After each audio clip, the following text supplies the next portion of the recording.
Hello जी, कैसे हैं आप सभी लोग। मेरा नाम है विदुवीरेश्वर शर्मा और एक और नए सेशन में आप सभी का बहुत बहुत स्वागत है। तो जब से आरआरबी पीओ और क्लर्क का नोटिफिकेशन आया है, काफी सारे स्टूडेंट्स इस सवाल को बार बार पूछ रहे हैं कि सर किस स्टेट से फॉर्म भरें। हमारे यहाँ वैकेंसी सर बहुत कम है, क्या करें, कहीं और से अप्लाई करें क्या। तो इस सेशन में आपके सारे के सारे सवालों के जवाब मिल जाएंगे, चाहे आपका क्लर्क हो चाहे आपका पीओ हो, कहाँ से आप फॉर्म भर सकते हैं, इन सारी की सारी चीज़ों पर हम चर्चा करेंगे। ठीक है, उससे पहले कुछ इंपॉर्टेंट इन्फॉर्मेशन जो कि आपको पता होना चाहिए। 1 सितंबर से लेकर 21 सितंबर तक आप इस फॉर्म को भर सकते हैं। अगर हम बात करें एग्जाम्स की, तो पीओ जो है आपका, पीओ का एग्जाम उसका प्री होने वाला है 22 और 23 नवंबर को, और मेंस आपका होगा 28 दिसंबर को। अगर मैं क्लर्क की बात करूं तो 6, 7, 13 और 14 दिसंबर को आपका प्री का एग्जाम होगा, और 1 फरवरी अगले साल आपका मेंस का एग्जाम होगा। आई होप ये डेट सभी को याद होंगे और इसी के अकॉर्डिंग आप तैयारी भी कर रहे होंगे, है ना। अब जैसे हम आरआरबी की बात करते हैं तो वहां पर सबसे important local language proficiency test.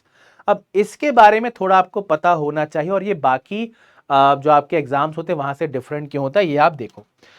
सबसे पहले तो अगर आपने कक्षा 8वीं या उससे ज्यादा किसी भी क्लास में, जैसे 8th 9th 10th 11th 12th, किसी भी क्लास में अगर आपने अपने स्टेट की लैंग्वेज पढ़ी हुई है तो आपका जो एलपीटी है वो कंडक्ट नहीं किया जाएगा। ठीक है, आपको डायरेक्टली प्रोफिशिएंट घोषित कर दिया जाएगा। तो 8वीं या उससे ऊपर की किसी क्लास में अगर लैंग्वेज आपने पढ़ी है तो ठीक है। लेकिन अगर आपने कहीं ना कहीं किसी और स्टेट से फॉर्म भरा है तो ऑब्वियस सी बात है उस स्टेट की लैंग्वेज आपने 8वीं या उससे ऊपर की क्लास में नहीं पढ़ी होगी, तो आपको एलपीटी देना होगा। अब यहां पर थोड़ा सा अच्छा काम क्या होता है आरआरबी में, अगर आप एलपीटी के दौरान प्रोफिशिएंट नहीं पाए गए तो आपको 6 महीने का समय दिया जाता है। डेट ऑफ ज्वाइनिंग के बाद 6 महीने तक आप इस लैंग्वेज को सीख सकते हो। ठीक है, अब मान लो आप 6 महीने में लैंग्वेज नहीं सीख पाए तो इस ड्यूरेशन को इंक्रीज भी किया जा सकता है, बट ये ड्यूरेशन प्रोबेशन से ज्यादा नहीं रहेगी, है ना।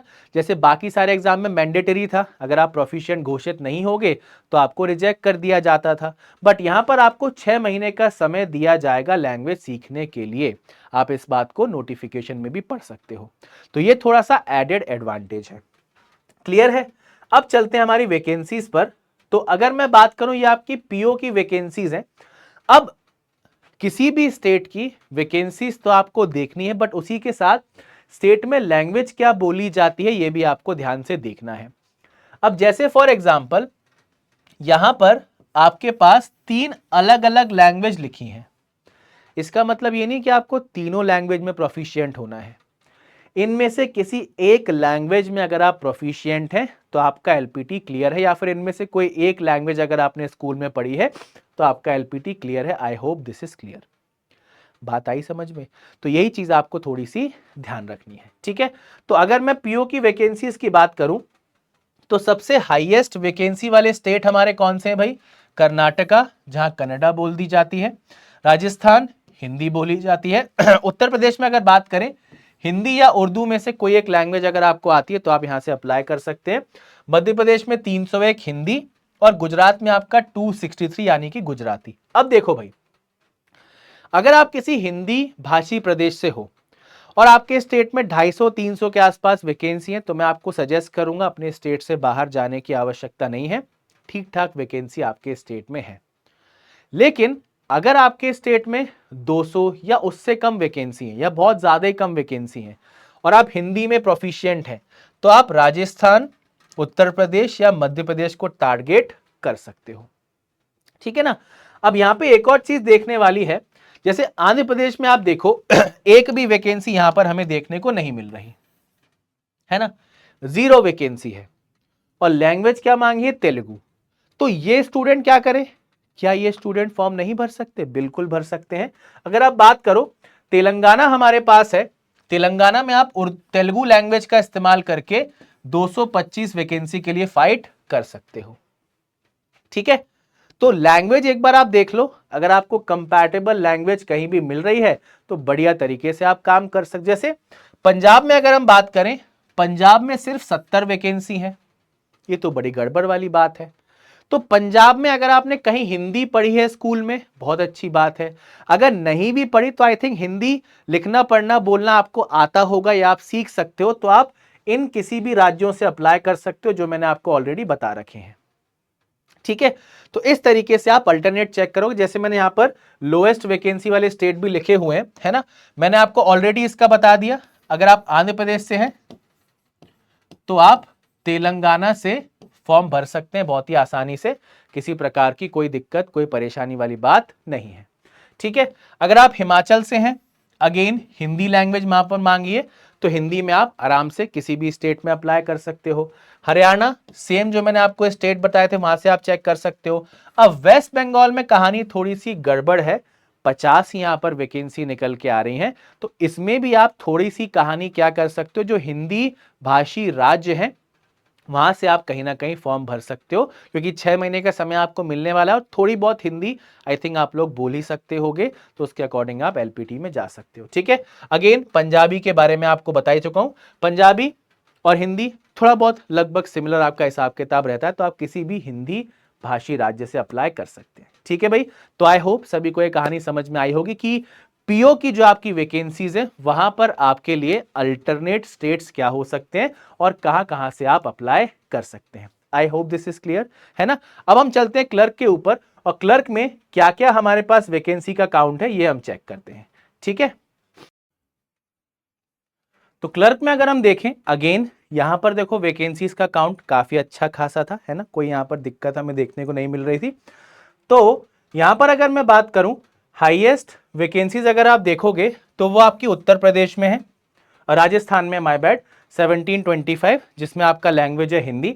उत्तर प्रदेश में आपकी 1000 वैकेंसी है, हिंदी और संस्कृत यहां पे आपसे मांगा था। कर्नाटका में 800 वैकेंसीज, कनाडा है। मध्य प्रदेश में अगेन 538 हिंदी आपका है। तमिलनाडु में 468 तमिल है, और तेलंगाना में 450 जो कि आपकी तेलुगु और उर्दू लैंग्वेज आपको आनी चाहिए। अगेन अगर हम सबसे कम वैकेंसीज वालों पर चलें तो पंजाब 57 है, आप हिंदी कंसिडर कर सकते हैं। हिंदी में आपके पास बेहतरीन ऑप्शंस उत्तर प्रदेश, राजस्थान और आपका मध्य प्रदेश, बहुत अच्छी वैकेंसीज हैं, आप इसे कंसिडर कर सकते हैं। ठीक है, झारखंड अगेन आपका हिंदी, आप जा सकते हो। अब महाराष्ट्र में सिर्फ 100 वैकेंसी आई मराठी की, और इसकी अल्टरनेट ऐसी कोई लैंग्वेज हमें देखने को नहीं मिली, है ना। तो यहां पर आप कहीं ना कहीं किसी भी हिंदी भाषी राज्य में ट्राई कर सकते हैं अगर आप महाराष्ट्र के बाहर फॉर्म भरना चाहते हैं तो। अगेन वेस्ट बंगाल में फिर एक बार फिर से कम वैकेंसीज देखने को मिली, तो आप भी यूपी के आसपास ट्राई कर सकते हैं। और हिमाचल प्रदेश में भी 51 वैकेंसीज हैं, आप भी किसी आपके देखो लैंग्वेज हिंदी है, आप भी किसी हिंदी भाषी राज्य में ट्राई कर सकते हैं ना। उसी के साथ अगर हम बात करें तो आंध्र प्रदेश में भी आपकी 150 ही वैकेंसी है। ठीक है, तो आंध्र प्रदेश के लिए अगेन एक बेहतरीन ऑप्शन क्या हो सकता है, तेलंगाना, जिसमें आपकी 450 वैकेंसीज निकल के आ रही हैं, है ना। तो अल्टरनेटली जो भी आपको लैंग्वेज लग रही कि यार ठीक ठाक हम थोड़ा बहुत तो बोल रहे हैं, थोड़ा बहुत हम समझ रहे हैं, और फिर 6 महीने का समय आपको मिलेगा, तो उसमें आप बहुत अच्छे से सीख सकते हैं। लेकिन इस बार ये चीज अच्छी है कि हिंदी भाषी राज्यों में वैकेंसीज काफी ज्यादा हमें देखने को मिल रही है। और जैसा आपने तमिलनाडु में 468 वैकेंसीज देखी, तो अगर मैं बात करूं हमारे पास जो पुडुचेरी है, पुडुचेरी में आपकी सिर्फ 7 ही वैकेंसी है। तो पुडुचेरी की जो आपकी लैंग्वेजेस हैं वो आप अगर ध्यान से देखो तो आपको समझ में आएगा, पुडुचेरी में तमिल, मलयालम और तेलुगु, तो इन तीनों लैंग्वेज में से किसी एक लैंग्वेज में अगर आप प्रोफिशिएंट हैं तो या तो आप तमिलनाडु से फॉर्म भर सकते हैं या आंध्र प्रदेश या तेलंगाना से फॉर्म भर सकते हैं, है ना। तो काफी सारे ऑप्शंस आपके पास हैं, आप केरला से भी फॉर्म भर सकते हैं। तो जहां से आपको ठीक लगे, जो लैंग्वेज आप बोल पाए, वहां से आप अपने फॉर्म को भर सकते हैं। ठीक है भाई, तो आई होप लैंग्वेज से रिलेटेड जो भी डाउट आपके मन में थे कि सर कहां से फॉर्म भरे कैसे भरें, वो क्लियर हो गए होंगे। 6 महीने का समय आपको मिलेगा लैंग्वेज सीखने के लिए, बट आई सजेस्ट जो लैंग्वेज आप अपने स्टेट में अगर फॉर्म भर रहे हो तो कोई दिक्कत नहीं है, बट अगर किसी स्टेट से आप फॉर्म भर रहे हो तो उसी स्टेट से फॉर्म भरना जहां की लैंग्वेज की थोड़ी बहुत जानकारी आपको पहले से है। ऐसा बिल्कुल मत करना कि भाई रह रहे हैं दिल्ली में, आपका कर्नाटका से फॉर्म भर दिया, कनाडा बिल्कुल स्क्रैच से सीखोगे, और कोई भी लैंग्वेज जब आप सीखते हैं तो उसमें बहुत अच्छा खासा समय लग जाता है। तो अगर किसी और स्टेट से भरने जाने वाले हैं तो ऐसी स्टेट की लैंग्वेज सिलेक्ट कीजिएगा जो आप थोड़ी बहुत पहले से ही समझ सकते हैं या बोल सकते हैं। ठीक है भाई, ओके। तो बस यही था इस सेशन में। अगर आप तैयारी कर रहे हैं, बहुत बढ़िया तरीके से अपने आप को तैयार करना चाहते हैं, तो सुबह 10 बजे YouTube पर हमारा टॉपिक वाइज प्रैक्टिस का सेशन चल रहा है ना, और दोपहर में 3 बजे हम आपके लिए प्रीवियस ईयर क्वेश्चन की सीरीज एक स्टार्ट कर चुके हैं जो कि आरआरबी पीओ क्लर्क फोकस्ड है। तो इन दोनों ही सेशंस में आप कनेक्ट हो जाइए ताकि बहुत अच्छे से आपकी तैयारी हो जाए। और अगर आप पेड बैच में स्ट्रक्चर्ड तरीके से पढ़ना चाहते हैं तो बैंक महापैक का आप सब्सक्रिप्शन ले लीजिए। जितने भी हमारे बैचेस यहां पर स्टार्ट होने वाले हैं सभी का सब्सक्रिप्शन आपको मिल जाएगा, और प्री मेंस और इंटरव्यू तीनों स्टेज के लिए आप यहां पर तैयार हो जाएंगे। बैचेस की अगर हम बात करें, अभी हमारा एम 4.0 बैच चल रहा है 2026 के स्टूडेंट्स के लिए। ठीक है, एसबीआई क्लर्क का हमारा बैच चल रहा है, आईबीपीएस क्लर्क का बैच चल रहा है, एलआईसी डब्ल्यूओ का बैच हमारा स्टार्ट हो चुका है। ठीक है, उसी के साथ हमारा जो आरआरबी पीओ क्लर्क है उसके लिए विजेता बैच भी हम आपके लिए स्टार्ट करने वाले हैं। तो जो भी एग्जाम्स हमारे नजदीक हैं, हर एक आपके एग्जाम के बैचेस आपको यहां पर मिल जाते हैं। आप सेपरेटली बैचेस को परचेज कर सकते हैं या फिर महापैक का सब्सक्रिप्शन लेकर सारे बैचेस का एक्सेस एक ही सब्सक्रिप्शन में प्राप्त कर सकते हैं। ठीक है, उसी के साथ अगर आपको किताबों से प्रैक्टिस करना है, बहुत अच्छे अच्छे क्वेश्चन चाहिए, तो द्रोणा बुक सेट को आप ऑर्डर कर लीजिएगा पीडब्ल्यू स्टोर, अमेजॉन या फ्लिपकार्ट से। और अगर आप प्रीवियस ईयर पेपर अटेम्प्ट करना चाहते हैं तो इन किताबों को भी आप परचेज कर सकते हैं। ठीक है भाई, तो आज के सेशन में इतना ही। फिर भी अगर आपके दिमाग में कोई डाउट रह जाता है तो वो डाउट आप कमेंट में पूछ सकते हैं। आपके सारे के सारे डाउट्स को हम वहां पर सॉल्व कर देंगे। तो मिलते हैं एक और नए सेशन में, तब तक के लिए bye bye and take care everyone.